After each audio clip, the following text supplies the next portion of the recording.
Setan ini semuanya serba tiba-tiba. Dan firman Tuhan sudah mengatakan bahwa segala sesuatu akan digoncangkan. Tentang berakhirnya pandemi ini tidak ada seorang pun yang tahu. Kita tidak bisa memaksa Tuhan harus menghentikan sekarang juga. Tapi kita harus yakin saudaraku bahwa sebagaimana firman Tuhan katakan bahwa Dia membuat segala sesuatu indah pada waktunya. Tuhan mau kita belajar percaya bahwa di tengah-tengah situasi yang sulit, Tuhan adalah Tuhan yang tetap pegang kendali atas kehidupan kita. Apapun keadaan yang terjadi, Tuhan Yesus ada bersama dengan kita. Tuhan yang pernah menolong kita di waktu yang lalu adalah Tuhan yang sama yang menolong kita di hari ini. Hasil akhir bukan di tangan corona. Hasil akhir tetap di tangan Yesus Kristus. Dialah Tuhan yang berdaulat. Dialah Tuhan yang tetap pegang kendali atas kehidupan kita.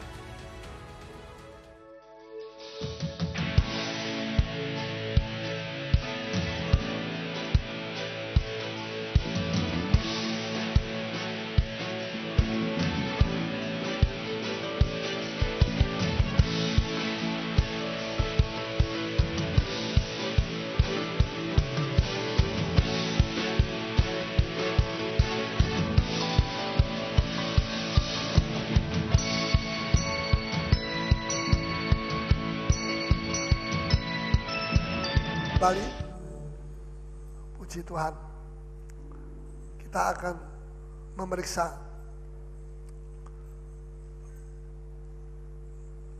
di dalam Wahyu pasal yang kita mau baca Wahyu pasal yang ke-11 ayat yang ke-1 dan ayat yang kedua. Mari kita baca bersama dengan suara keras. Ya, kita mau mengulang bacain. Wahyu pasal yang ke-11 ayat 1 dan 2. Sudah dapat? Mari kita baca bersama. 1, 2, 3. Kemudian diberikanlah kepadaku sebatang bulu seperti tongkat pengukur rupanya, dengan kata-kata yang berikut: bangunlah dan ukurlah bait suci Allah dan mezbah dan mereka yang beribadah di dalamnya. Tetapi kecualikan pelataran bait suci yang di sebelah luar, janganlah engkau mengukurnya, karena ia telah diberikan kepada bangsa-bangsa lain, dan mereka akan menginjak-injak kota suci 42 bulan lamanya. Tolong tabernakelnya itu di bait suci ditayangkan. Nah, jadi di sini kita melihat ukurlah bait suci Allah dan mezbah dan mereka yang beribadat di dalam. Jadi yang di luar tidak boleh. Ya. Yang di dalam, ukurlah. Yang di dalam tuh ini. Yang ini halaman tidak boleh. Itu tidak usah diukur. Itu diserahkan kepada bangsa-bangsa kafir.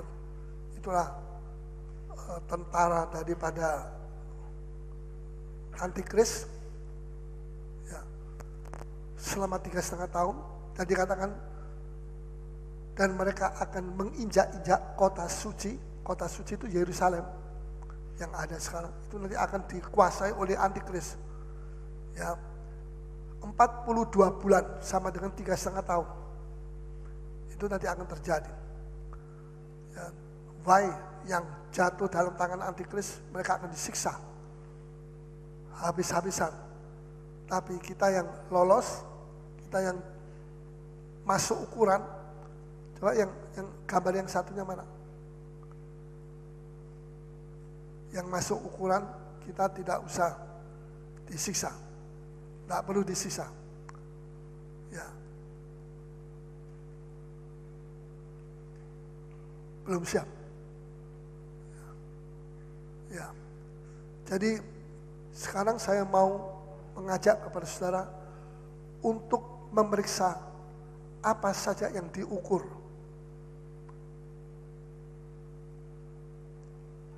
Kita ini adalah murid. Murid itu akan masuk dalam ukuran. Ya. Jadi Tuhan mengatakan, pergilah kamu ke seluruh bumi memberitakan Injil kepada bangsa-bangsa. Dan dalam Matius pasal 28 ayat yang ke-19, karena itu pergilah, jadikanlah semua bangsa muridku. Jadikan semua bangsa, bukan orang percaya, tapi orang percaya yang sudah disaring menjadi murid. Ya ini sama saja. Jadi di sini ini yang tidak dihitung. Ini nanti diserahkan kepada Antikris 3,5 tahun. Tapi kita yang ada di sini itu tidak akan masuk dalam diserahkan kepada Antikris. Sudah dikatakan itulah murid. Sekarang kita mau periksa apa saja yang diukur sama Tuhan. Ya. Kalau kita tidak masuk ukuran itu, kita berada di zaman Antikris.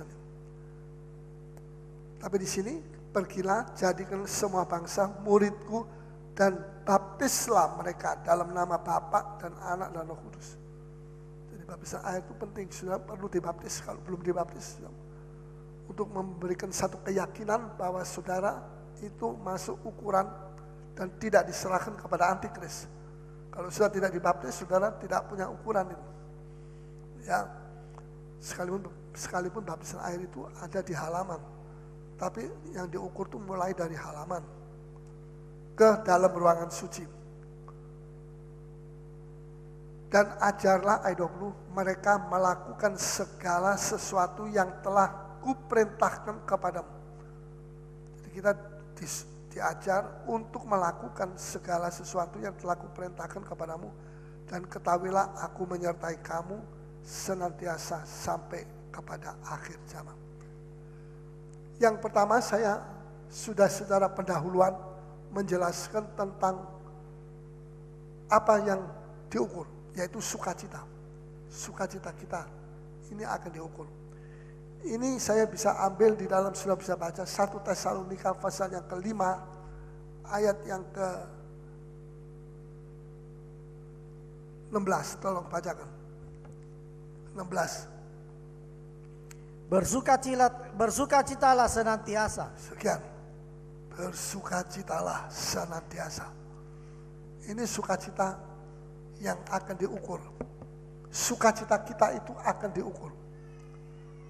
Dalam mengukur dan memeriksa pelayanan kita, ya, Allah tidak mengukur apa yang kita lakukan, tapi Allah mengukur bagaimana kita melakukan pelayanan itu. Jadi bukan pelayanannya yang diukur sama Tuhan terlebih dulu, tapi bagaimana kita ini melayani. Ya. Bagaimana sikap hati kita ini dalam melayani. Dalam melakukan pelayanan. Ini penting, sikap hati. Karena yang Tuhan ukur itu bukan sebelah luarnya. Bukan apa yang kita lakukan rame-rame, tapi sebelah dalamnya, hati kita itu yang diukur. Jadi sikap hati kita itu bagaimana dalam melakukan pelayanan itu sikap hatinya orang itu yang diukur oleh Tuhan. Ya. Dan ini penting, lebih penting, sikap hati ini lebih penting daripada kegiatan pelayanan itu sendiri. Kalau sikap hati kita benar menurut firman Tuhan, maka pelayanan kita akan benar juga. Tapi kalau sikap hati kita sudah salah, ya, pelayanan kita juga akan salah. Jadi yang diukur bukan kegiatan pelayanan kita, tapi bagaimana sikap hati kita dalam melakukan pelayanan itu. Ya, salah satu yang diukur, saya katakan tadi, adalah sukacita. Apakah saudara dalam melakukan pelayanan itu saudara melakukan dengan sukacita atau saudara melakukan dengan terpaksa. Ya. Nah, ini penting, ini harus kita periksa. Kalau kita melakukan dengan terpaksa, kita tidak punya sukacita. Segala sesuatu yang kita lakukan dengan terpaksa, tidak akan ada sukacita. Ya. Perhatikan baik-baik. Contoh soal memberi. Ini soal memberi. Kita bisa memberi dengan ikhlas. Kita juga bisa memberi dengan terpaksa. Dengan menyesal, aduh saya kok memberi terlalu banyak ini saya memberi. Ya. Jadi makin kita ikhlas dalam memberi, makin besar sukacitanya. Betul? Tapi makin kita terpaksa memberi, makin kurang sukacita kita dalam memberi. Sikap hati kita itu lebih dulu yang diperiksa oleh Tuhan. Bukan jumlah rupiahnya. Saudara kasih berapa rupiah. Bukan jumlah rupiahnya. Yang Tuhan hitung dulu, bukan itu. Tapi sikap hati, keikhlasan kita. Itu nanti tersambung dengan sukacita kita dalam memberi. Ya.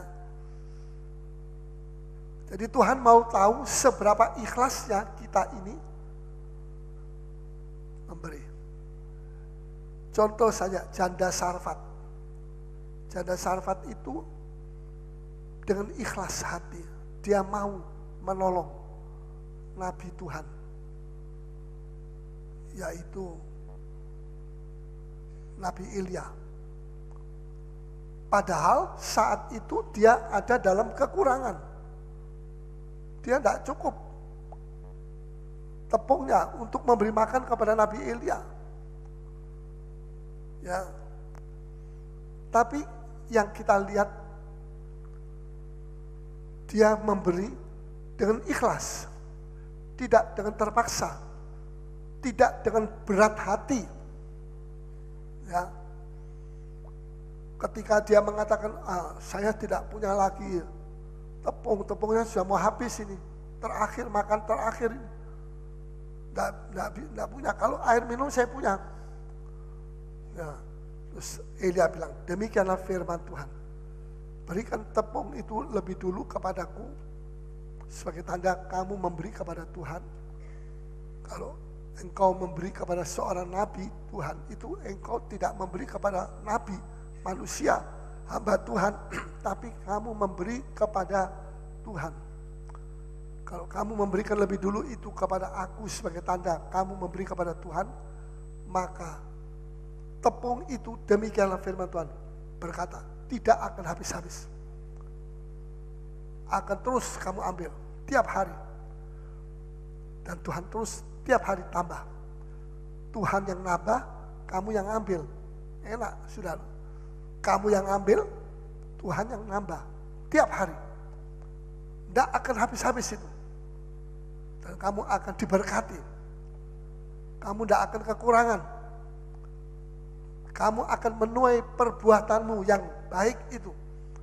Karena kamu memberi dengan ikhlas. Hati ikhlas. Itu yang diukur dulu sama Tuhan. Padahal dia berada dalam kekurangan. Sebetulnya itu sulit untuk orang mau memberi dengan ikhlas kalau dia sedang dalam kekurangan. Dia uangnya tidak ada. Ya, tepungnya tinggal satu sendok saja, satu gelas kecil ini mungkin. Mau makan sama anaknya. Nah, itu satu percobaan yang berat buat dia. Tapi dia bisa menunjukkan satu ukuran yang berkenan di hati Tuhan. Dan Tuhan ukur. Tuhan senang. Ini orang biar dia miskin tapi dia memberi dengan ikhlas. Dan karena dengan ikhlas ada sukacita. Sukacitanya juga diukur sama Tuhan. Betul, dia ada sukacita. Dia memberi tidak dengan duka cita. So, kalau kita memberi dengan duka cita itu kita menghina kepada Tuhan. Seolah-olah Tuhan itu perlu kita bantu. Tuhan itu raja segala raja, tidak perlu kita bantu. Kalau kita dicoba untuk memberi, itu kita dicoba untuk mengetahui hati kita itu ikhlas atau tidak. Bukan karena Tuhan itu miskin lantas kita ini mesti memberi. Ngapain kita memberi Tuhan miskin? Tuhan itu kaya raya. Tapi itu mencoba hati kita. Sampai di mana keikhlasan hati kita. Ya. Dan hasilnya luar biasa. Ada satu lagi sukacita yang akan diukur. Sukacita dari Allah. Coba kita baca Lukas 1 ayat 47. Ya, jadi saya lebih mendalam lagi tentang sukacita ini. Walaupun sudah saya jelaskan minggu lalu, Jumat lalu, tapi saya mau menjelaskan lebih dalam lagi soal sukacita. Lukas 1 ayat 47. Dan hatiku bergembira karena Allah, juru selamatku. Apa? Hatiku bergembira karena Allah. Terus? Juru selamatku. Ya, hatiku bergembira karena Allah. Jadi ini kegembiraan karena Allah.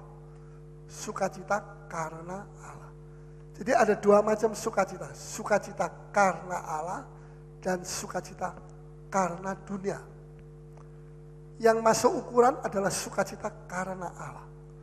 Yang ada dalam hati kita itu sukacita apa?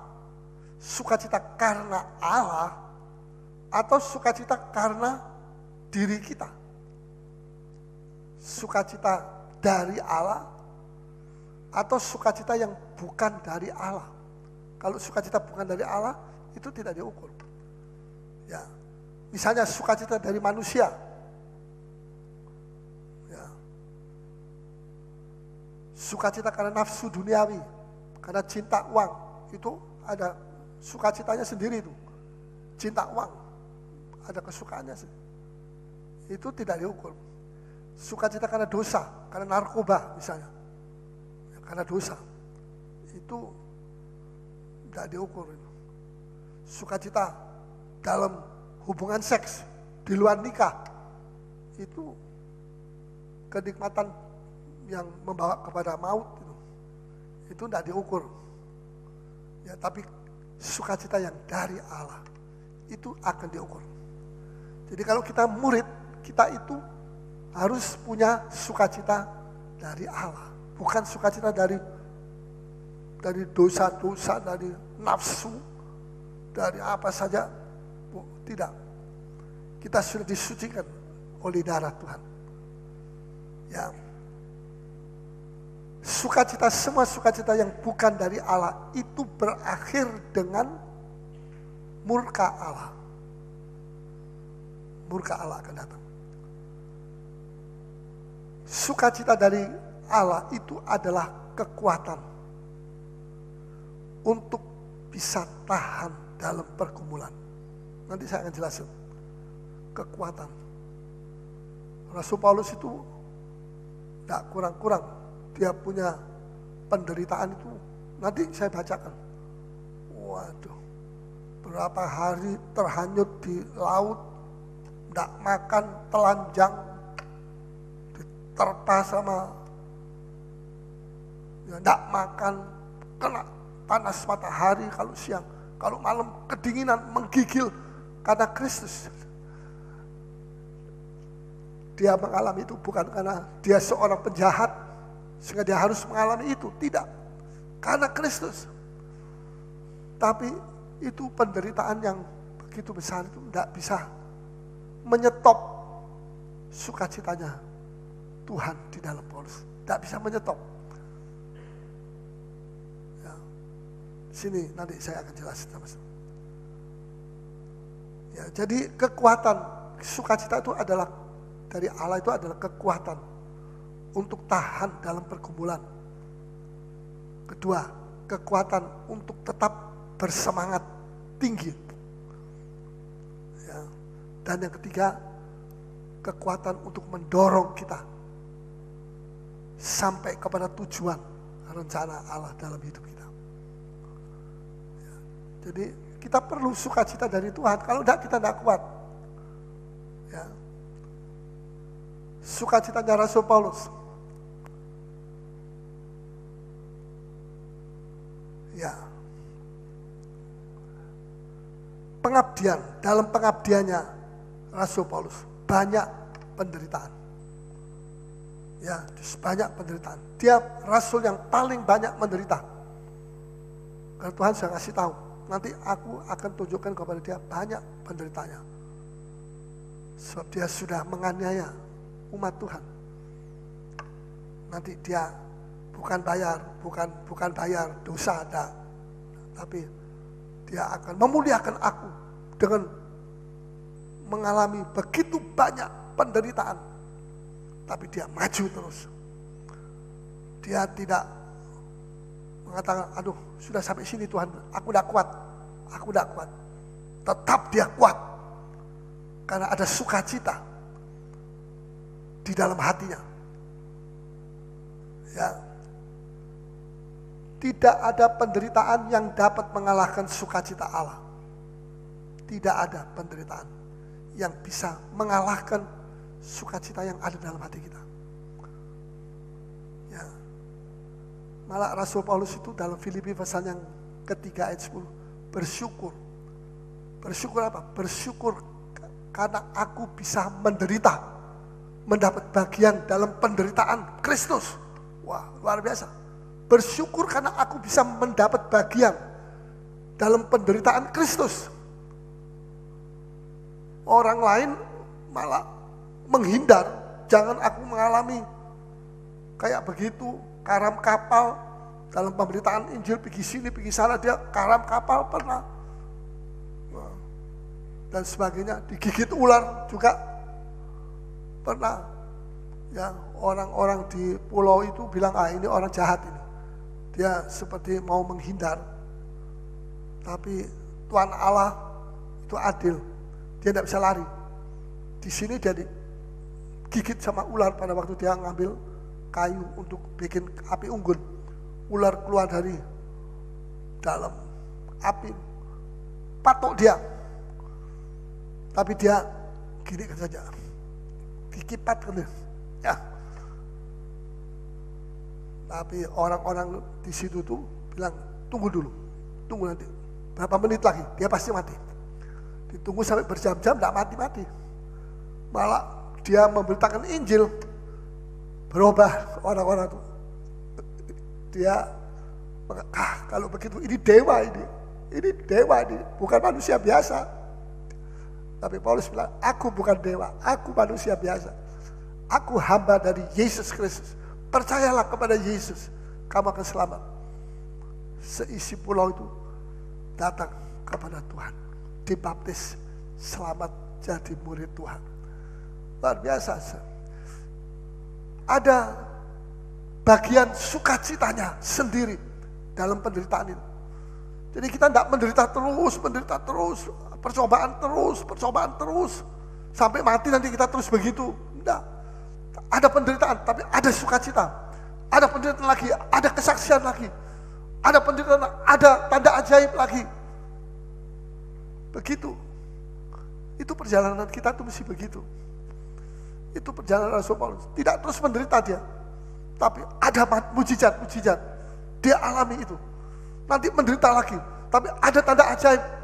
Dia alami lagi. Ya, siapa yang tidak mau? Tapi banyak orang walaupun mengalami begitu, mereka tidak tahan. Ya, Paulus ini memang dipanggil sama Tuhan.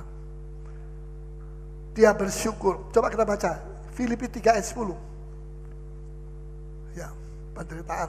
Yang ku kehendaki ialah mengenal dia, Ya. dan kuasa kebangkitannya.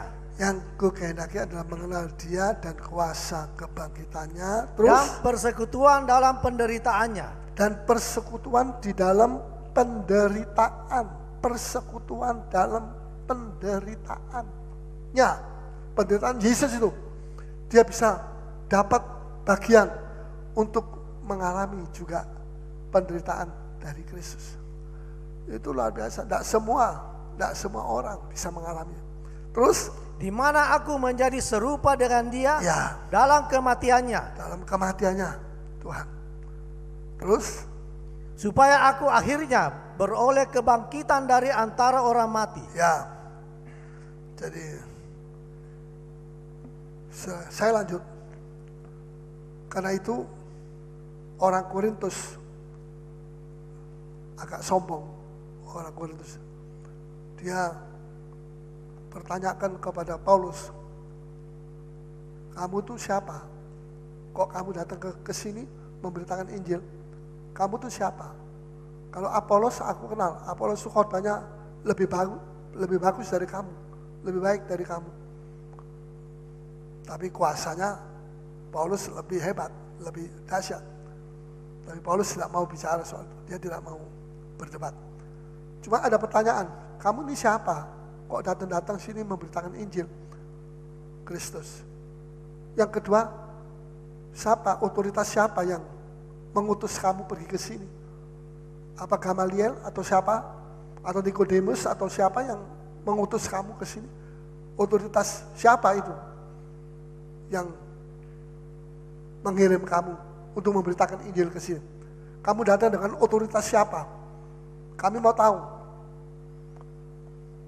Saudara, kalau kita sekarang jadi Rasul Paulus, zaman sekarang, kita akan keluarkan fotokopi semua. Ijazah-ijazah kita, titel-titel kita. Titel STHS, TMS, apa semua. Ya, doktor, apalagi. Dia punya titel satu renteng, banyak. Ya, dia fotokopi. Ini, baca sendiri. Kamu jangan main-main sama gua. Ya, gue. Tapi Rasul Paulus tidak. Ya. Dia tidak menunjukkan, dia tidak menulis tentang sekolahnya, universitas di mana yang terkenal, paling terkenal di Yerusalem, universitas apa, agama ya. Memang kalau sana zaman dulu tuh ya semua agama. Itu. Tidak. Ya. Dia cerita tentang apa? Penderitaannya. Loh kok cerita tentang penderitaan ini? Pertanyaannya lain kok.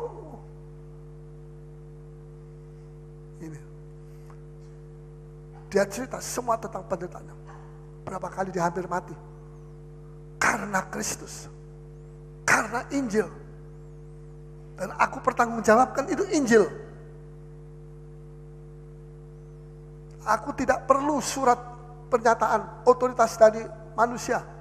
Dia pernah ngomong begitu, nulis begitu di dalam 1 Korintus pasal 3 atau 2 Korintus 3.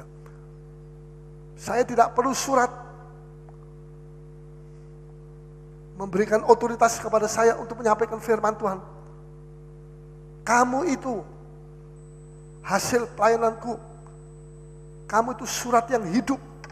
Di dalam hatimu tertulis surat yang hidup, firman Tuhan yang aku beritakan kepada kamu setiap kali aku mengunjungi kota Korintus.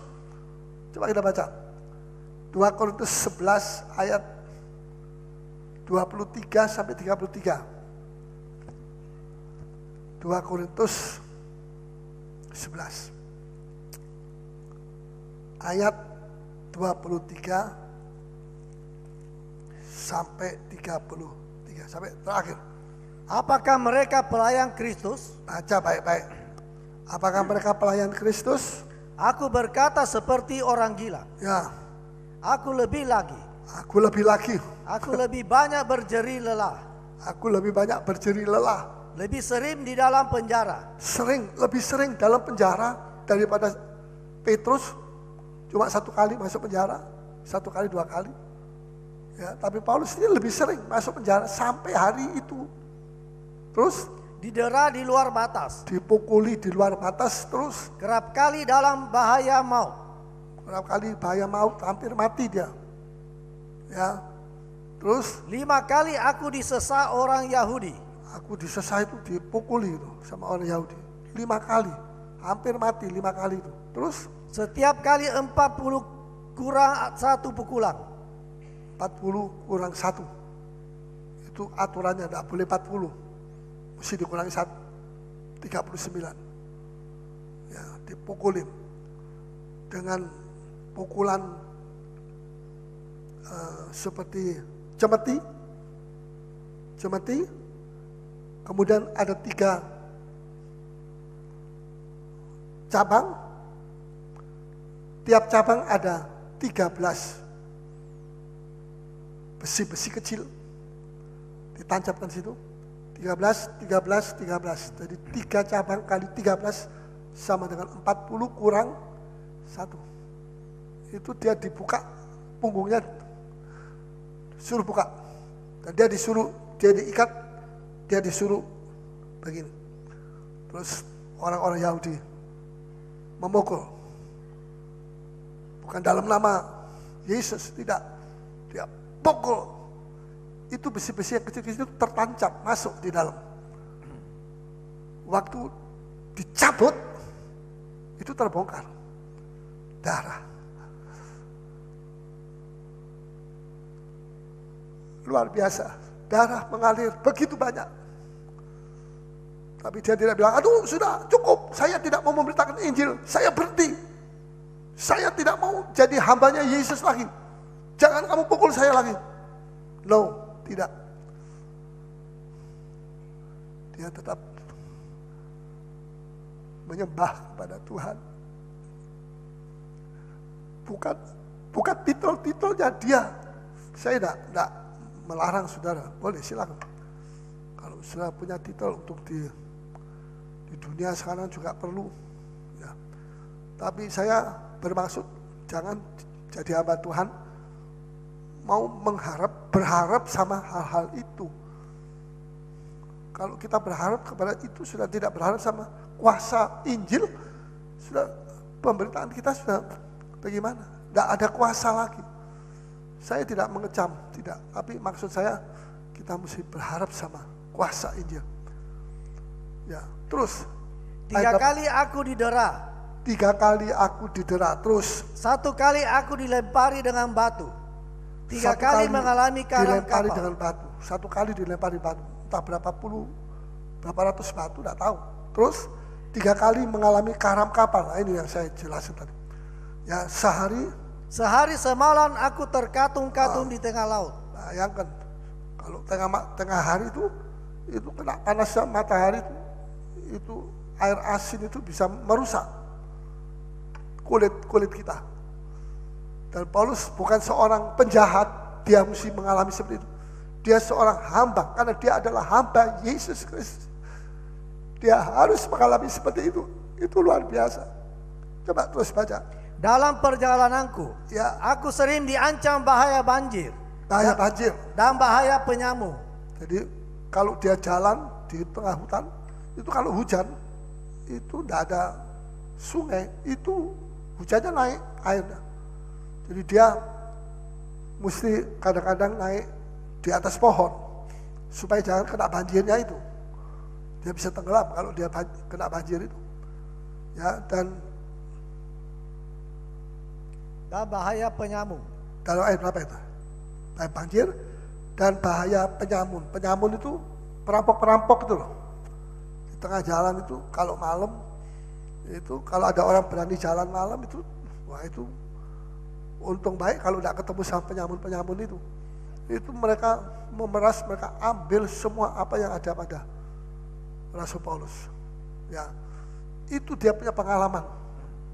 Terus bahaya dari pihak orang-orang Yahudi. Ya, terus. Dan dari pihak orang-orang bukan Yahudi. Ya, terus. Bahaya di kota. Bahaya di padang gurun. Di kota ada bahaya. Itu di kota Damsyik itu dia mau ditangkap. Dia diturunkan lewat apa itu? Keranjang. Terus. Bahaya di tengah laut. Ya. Dan bahaya dari pihak saudara-saudara palsu. Ya, terus. Aku banyak berjeri lelah. Saudara-saudara palsu ini orang-orang yang pura-pura baik sama dia. Tapi di belakangnya ngomong jelek tentang Rasul Paulus. Itu saudara-saudara palsu itu seringkali ada, sampai hari ini ada. Ya, kita berhati-hati. Ayat 27, aku banyak berjeri lelah dan bekerja berat. Ya, bekerja berat. Kerap kali aku tidak tidur. Ya, Aku lapar dan dahaga. ya lapar dan dahaga. Terus, Kerap kali aku berpuasa. ya berpuasa. Kedinginan dan tanpa pakaian. Berpuasa bukan karena tidak mau makan, karena tidak ada makanan. Jadi mau makan apa? Minum air laut terus bisa merusak di dalam mahnya ini, air asin. Ya, kedinginan dan tanpa pakaian. Itu pakaiannya dia itu dihanyutkan sama ombak, hilang semua sudah. Hanya yang melengket saja ini. Terus ayat 28. Dan dengan tidak menyebut banyak hal lain lagi. Ya, Urusanku sehari-hari. ya, Yaitu untuk memelihara semua jemaat-jemaat. ya, ayat 29. Jika ada orang merasa lemah. Ya, Tidakkah aku turut merasa lemah? ya, Jika ada orang tersandung. sandung. Tidakkah hatiku hancur oleh duka cita? Ya, terus. Jika aku harus bermegah. Ya, Maka aku akan bermegah atas kelemahanku. ya. Kalau saya mesti bermegah, saya tidak bermegah atas kepintaran saya, seorang murid yang favorit dari Gamaliel, tidak. Kalau saya bermegah atas ini penderitaan saya yang saya sebutkan tadi. Hampir mati berapa kali. Saya bermegah atas itu. Saya tidak bermegah atas pujian orang. Sekolah tinggi saya, walaupun sekolah tinggi boleh. Tapi Rasul Paulus lain, dia punya jiwa lain. Terus Allah, yaitu Bapa dari Ya. Yesus, ya, Tuhan kita, ya, yang terpuji sampai selama-lamanya, tahu bahwa aku tidak berdusta. aku tidak berdusta dan aku tidak minta dikasihani sama kamu supaya kamu bantu aku, tidak. Bukan itu maksudku. Karena kamu bertanya, aku jawab sekarang. Terus Di Damsik, wali negeri Raja Aretas menyuruh mengawal kota orang-orang Damsik Ya. untuk menangkap aku. ya, Tetapi dalam sebuah keranjang, Ya. aku diturunkan dari sebuah tingkap keluar tembok kota, dan dengan demikian aku terluput dari tangannya. sekian. Jadi kita melihat di sini Paulus menulis, menceritakan tentang penderitaannya ini ketimbang berkat-berkat. Kalau kita sekarang kita mau tulis, apalagi ditanya sama orang Korintus, wah kesempatan ini saya dapat tanah misalnya 10 hektar. Di mana? Ya. Dan sebagainya. Tidak salah. Tapi Paulus itu tidak mau bicara soal itu. Dia bicara soal penderitaannya. Orang tanya otoritasnya dia bicara soal penderitaannya. Orang tanya kamu datang dengan kuasa siapa? Dia bicara soal otoritas penderitaannya. Ini luar biasa, hamba Tuhan yang luar biasa. Tidak pernah dia mau meninggikan berkatnya atau apa saja yang hebat yang Tuhan bisa memberi kepada dia, yang membuat orang bisa terkagum-kagum kepada Paulus. Tapi Paulus tidak mau. Dia cuma salibnya Tuhan. Itu. Dia cuma mengagungkan penderitaan Kristus. Ya. Saudara. Dan dia menulis semua ini bukan dengan rasa penyesalan, tapi dengan kebanggaan. Dia bangga. Dia tidak bilang, tolong kasihani aku sedikit. Aku ini perlu duit, aku perlu ini itu. Karena sudah baca tadi, tidak ada itu. Permintaan-permintaan begitu di dalam hatinya, dia tidak ada. Dia bangga, dia menjadi hamba dari Yesus Kristus, bisa menderita seperti itu. Yang tidak semua hamba Tuhan menderita seperti itu.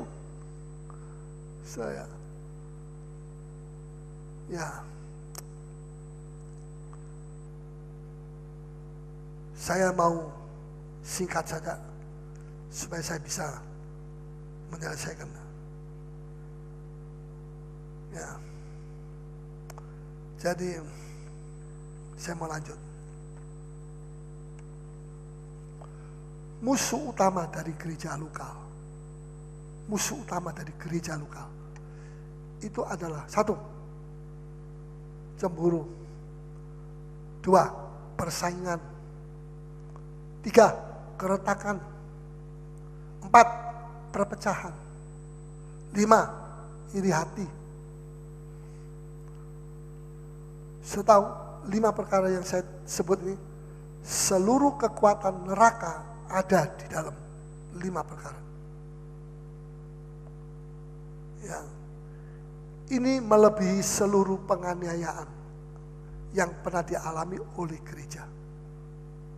Penganiayaan, saya dengar penganiayaan, aniaya yang pernah jatuh atas gereja tidak bisa menghancurkan gereja. Saya jelaskan pada beberapa Jumat yang lalu, justru karena ada aniaya, murid-murid pergi tersebar kemana-mana sambil ngomong di tempat-tempat yang baru, tuh ngomong tentang Yesus, mujizat-mujizat yang ada di Yerusalem itu. Semua jadi pemberita Injil serentak, tidak ada yang suruh, tidak ada yang bayari, kamu khotbah 1 jam 1 hari tak bayari sekian, tidak ada. Tapi Roh Suci itu seperti menggerakkan semua orang-orang, murid-murid itu yang pergi tersebar karena aniaya, itu jadi saksinya Tuhan. Ya. Jadi aniaya tidak bisa menghancurkan gereja. Tapi perpecahan bisa menghancurkan gereja. Ini kita mesti hati-hati. Perpecahan bisa menghancurkan gereja. Jadi aniaya dan perpecahan itu mana lebih berbahaya? Perpecahan itu lebih bahaya itu. Itu kekuatan neraka ada di situ. Dan sudah banyak kita lihat gereja pecah, hancur. Gereja yang tadinya diberkati beribu-ribu orang, beribu-ribu jemaat itu dipakai oleh Tuhan luar biasa, hancur karena bukan karena aniaya, karena perpecahan. Jadi kita, ya saya percaya Tuhan ada di sini, Tuhan melindungi kita. Ya, kita harus lebih waspada terhadap perpecahan daripada aniaya. Sebab gereja kalau kecil tidak ada perpecahan, aniaya terus datang, aniaya. Tapi gereja lebih kuat, aniaya membuat dia lebih kuat. Tapi kalau gereja sudah diberkati jadi besar, sekarang aniaya tidak datang. Kekurangan duit tidak ada. Tapi sekarang yang datang itu adalah perpecahan. Itu banyak terjadi. Sudah besar, pecah. Hancur, akhirnya hancur. Jadi saudara sebagai murid, perhatikan. Jaga kesatuan kita. Persekutuan kita itu penting. Perlu ada persekutuan. Ya, di dalam aniaya, persekutuan itu akan jadi lebih kuat di dalam kita. Karena itu Paulus bilang, aku bersukacita dengan persekutuan Injil di antara kamu dari hari pertama sampai hari sekarang ini, kamu masih tetap ada persekutuan itu.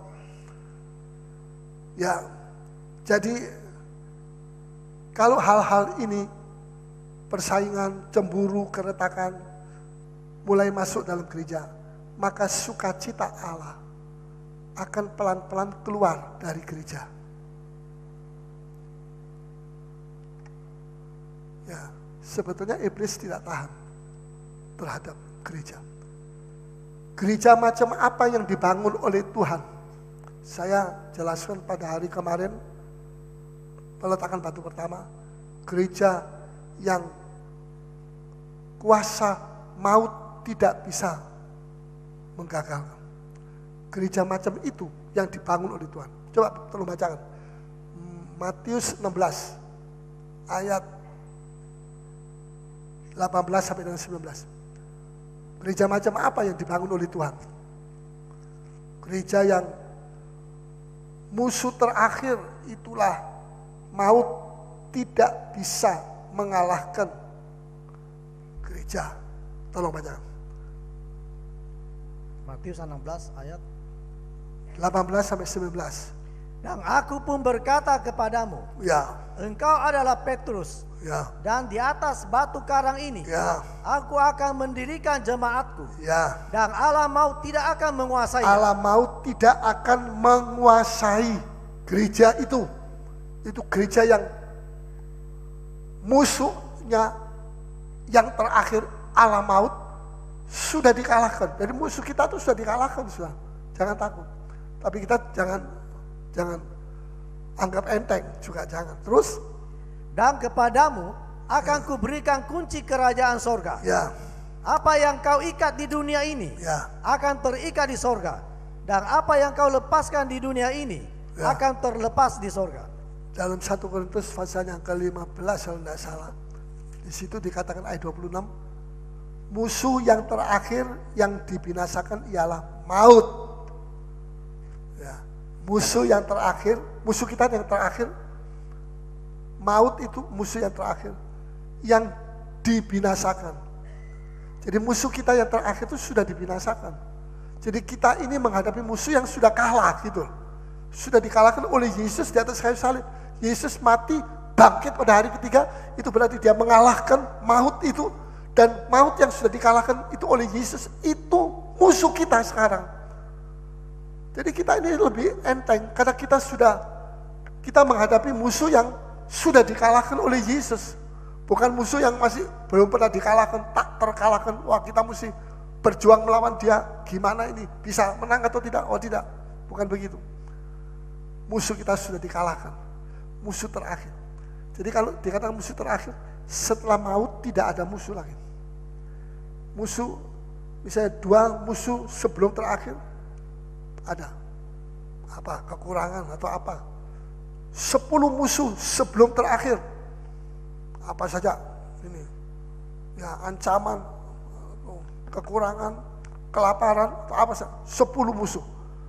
Kalau sudah terakhir, ini sudah tidak ada lagi musuh. Ini yang terakhir. Maut itu musuh yang terakhir. Ya, jadi saudara, kita ini bukan disuruh mengalahkan musuh yang tidak pernah terkalahkan oleh siapapun. Yesus sudah mengalahkan dulu, habis itu baru diserahkan sama kita. Kita suruh mengalahkan. Ya, tapi sayang, karena ada perpecahan, murid-murid tidak boleh hidup dalam perpecahan. Murid itu kesatuan. Sehingga akhirnya gereja menjadi musuh sesama gereja. Gereja menghentikan sesama gereja. Waktu saya sewa gereja di BRI, yaitu pejabatnya itu ngomong sama saya, ini Pak, saya ini terima surat yang tidak suka kalau gereja Petra bikin di BRI.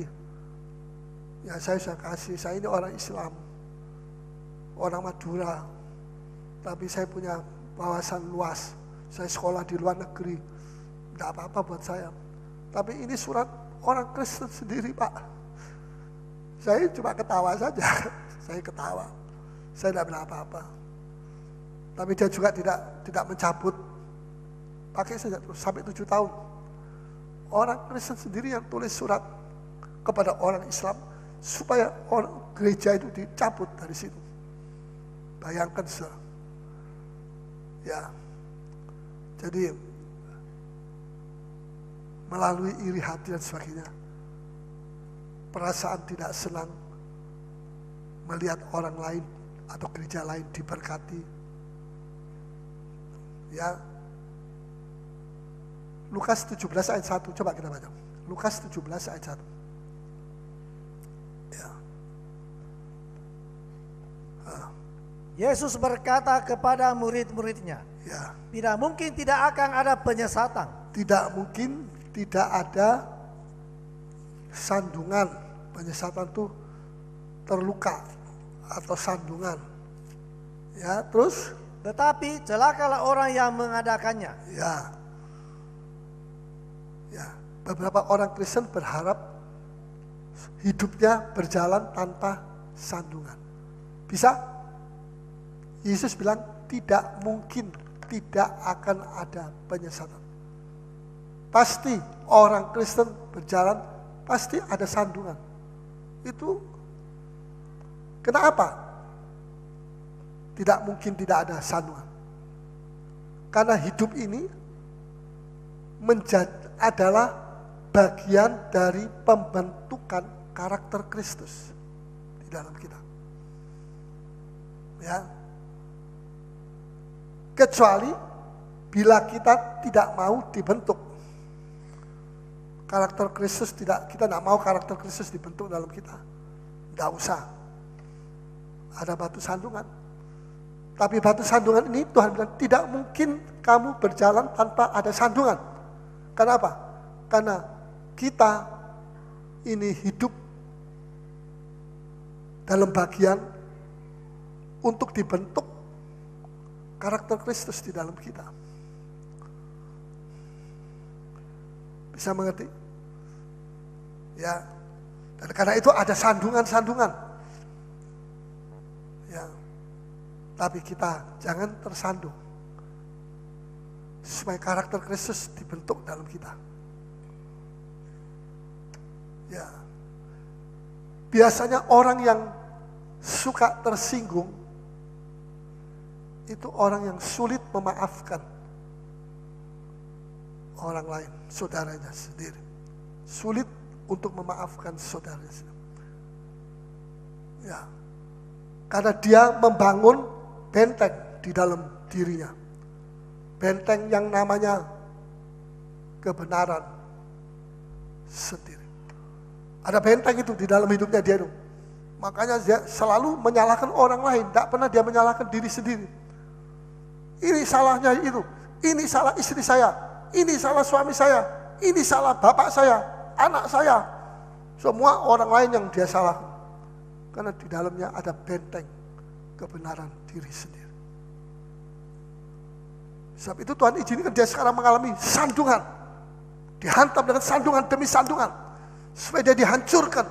Benteng-bentengnya itu dihancurkan. Supaya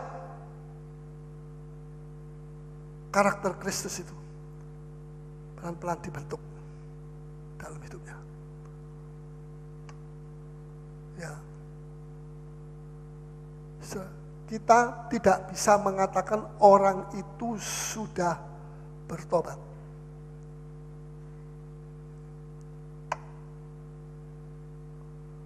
Kalau dia belum berhenti dari mempersalahkan orang ini, orang itu salah, orang itu. Selama dia masih terus menyalahkan orang, itu tandanya dia belum bertobat. Ya. Kalau orang itu sudah bertobat, apa sih? Bertobat itu apa artinya? Bertobat itu artinya berhenti, menyesali dosa. Itu bertobat. Bertobat itu artinya menyesali dosa. Ya, menyalahkan diri sendiri.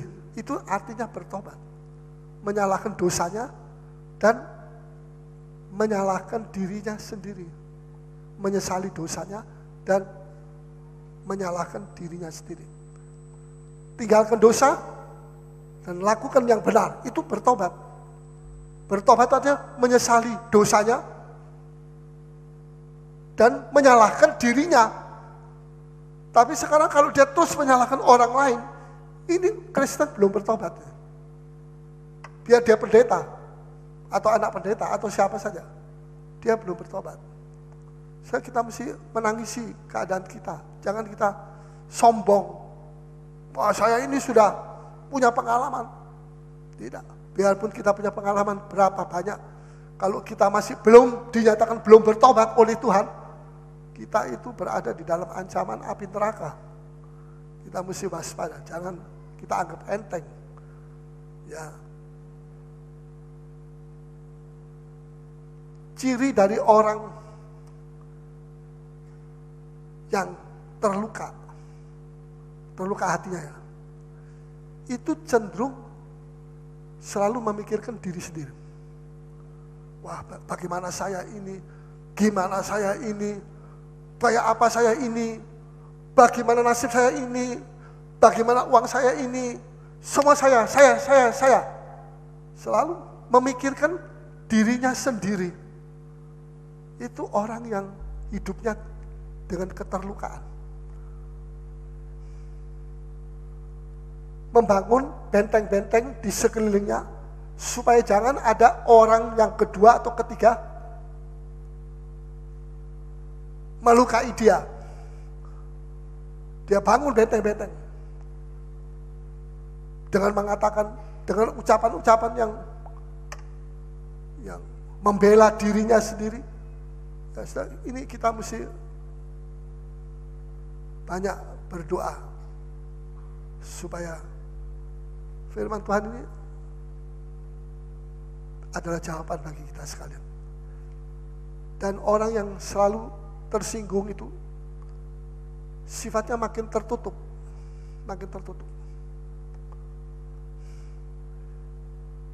Dan cenderung mencurigai setiap orang. Wah, itu orang tidak baik, itu Om Paulus tidak baik itu. Tante Fable lebih tidak baik itu. Lebih cerewet. Selalu mencurigai. Itu orang yang suka tersinggung. Dan terakhir saya mau, tempat yang paling mudah untuk menjadi tersinggung itu adalah pernikahan. Pernikahan saudara itu. Itu tempat yang paling sensitif. Suami istri itu gampang tersinggung. Pernikahan bukan sekedar tempat membahagiakan. Ada satu orang bilang, kalau mereka suami istri itu mau tahu apa arti sebuah pernikahan, kawin dulu sampai 1 tahun. Setelah itu nanti ngomong ke sini. Bagaimana itu pernikahan? Wah, tuh pernikahan tuh gegeran terus Ya. Saya pakai mitrailleur, dia pakai stand gun. Ya, saya pakai nuklir, dia pakai bom atom. Ya, dan kalau suami istri, mbok bapak itu, saya bilang mbok bapak itu gegeran. Siapa yang jadi penonton? Anaknya. Bayar berapa? Karcis, tidak pakai karcis. Gratis dia. Dan nanti ini yang paling celaka. Nanti anak itu 1 pro sama bapaknya, 1 pro sama mboknya. Ya, bapaknya sama mboknya. Udah, hancur. Gimana? Mau terus begitu? Nanti kalau sudah diangkat dari bumi, masuk neraka lagi, mesti menderita selama-lamanya lagi di neraka. Bagaimana? Pikir baik-baik, jangan terlalu cepat mengucapkan perkataan-perkataan yang menyakiti hati daripada Tuhan. Ya, pernikahan itu adalah tempat latihan untuk mengubah karakter kita. Itu tempat latihan kita.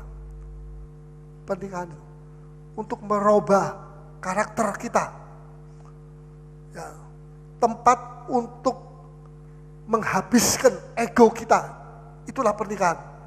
Di situ kita, kalau baru honeymoon, ya papi, mami, iya, terus saja.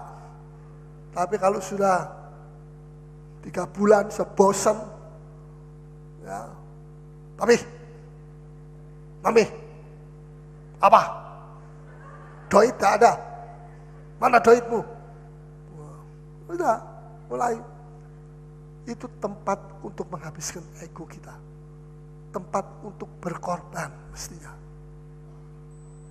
Tempat untuk berubah. Nikah itu tempat kita untuk berubah di situ. Ya, bukan untuk senang-senang saja. Senang kedagingan itu ada batasnya. Ya.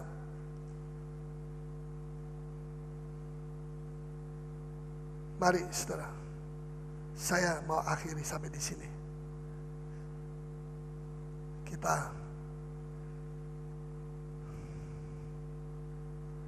Orang yang suka tersinggung itu maunya semua yang dia usulkan, yang dia sarankan, yang dia punya pendapatnya itu harus diterima oleh orang lain.